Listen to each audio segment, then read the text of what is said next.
Hi everybody, I'm Amy from the Cauldron, and this is some yarn that I dyed in dye time 166. Now I want to try over dyeing this today. It's coming up very blue on camera, but it's sort of more a this sort of greenish bluish colour here. It's more this sort of colour, and there's quite a lot of muted colours throughout this. It's not the bright blue that I seem to be picking up on camera. I just want to try over dyeing this, see what I can turn this into, because there's a lot of bits like this here which I don't know if it's got some of the linoleum still in it. Linoleum? I don't know how to say that word. Because this is yarn that I took from dirty fleece, and I scoured it and spun it and dyed it. So I just want to see what I can do with this. So I'm going to go put this into pre-soak while I figure out what colours I'm going to put over this. Possibly more blues, I'm not sure. I've transferred this from the pre-soak to a cold kettle. It was cold but it's getting warmer now. And I've got here 1 gram of Vibrant Violet, which is an acid dye from DT Craft and Design. I just dissolved it in some plain tap water. There is no acid in here at the moment. And the water, it's warming up. I wanted this to slowly warm up, and I put this on the heat first and then I set everything else up, and it took a little bit longer than I had hoped, but this is still what I wanted. I just wanted it in earlier, if I'm making sense at all. Yeah, so there's that. I'm just going to let this heat up now, and once there's a bit of movement on the surface of the water, I can turn the temperature down and add some vinegar.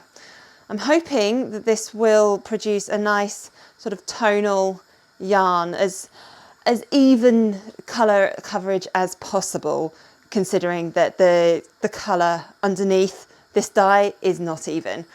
But fingers crossed this works. This is getting quite steamy now, quite a lot of bubbles there, so I'm just turning the temperature right down, and I'm going to add some vinegar. Let's go with 1, 2, 3, I'll go with 4 tablespoons for now.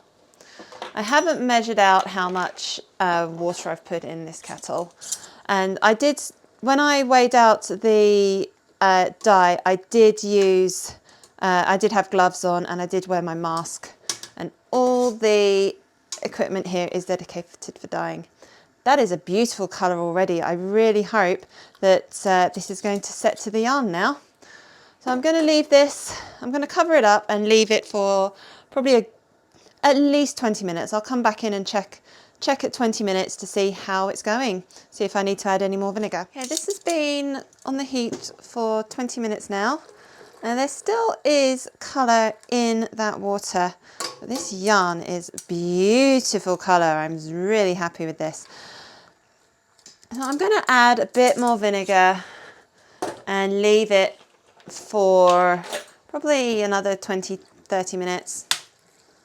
1, 2, 3, there we go. 6 tablespoons of vinegar in total, and yeah, that's pretty. Hopefully that will get up the last of that dye. If not, I'm not going to worry too much. I'll check back in half an hour.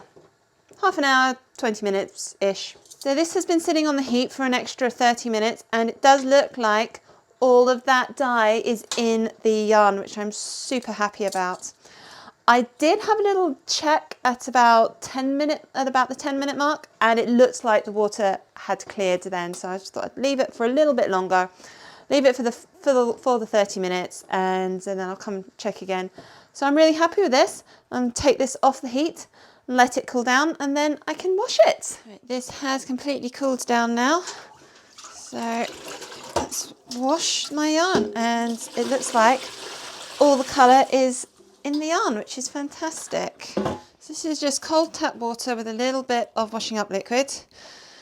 And because this is not super wash, it's hand spun, I don't want to run the water over this. I don't want to agitate it too much.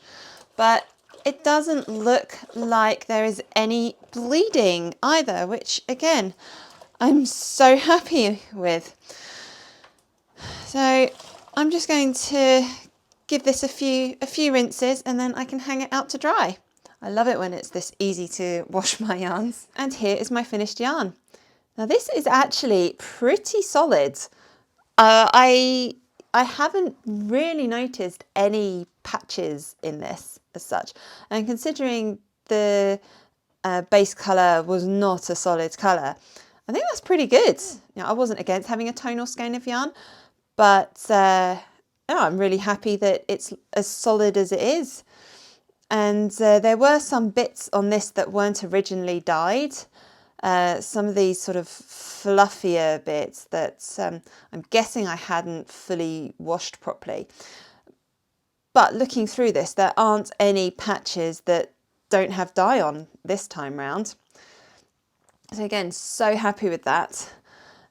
Yeah, this has just been a huge success, and that purple is gorgeous. I think adding this skein of yarn to a coolish dye pot with dye originally, heating it up, and then once it got hot, then adding the vinegar, I think that has helped to allow the dye to really access all the yarn and create a more solid colour rather than a patchy, tonal, semi-solid colourway, which I'm not against.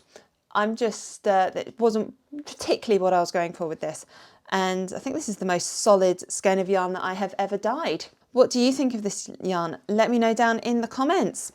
And while you're at it, make sure you are subscribed and you've got notifications turned on so you don't miss any new videos. I publish a new dyeing tutorial every Monday, usually around about 6 PM UK time. I do like to do different things in my videos, so sometimes I'll dye yarn, sometimes I'll dye clothing, sometimes I'll dye embroidery floss, and I use different dyes and methods, so there should always be something interesting to watch. Thank you so much for watching.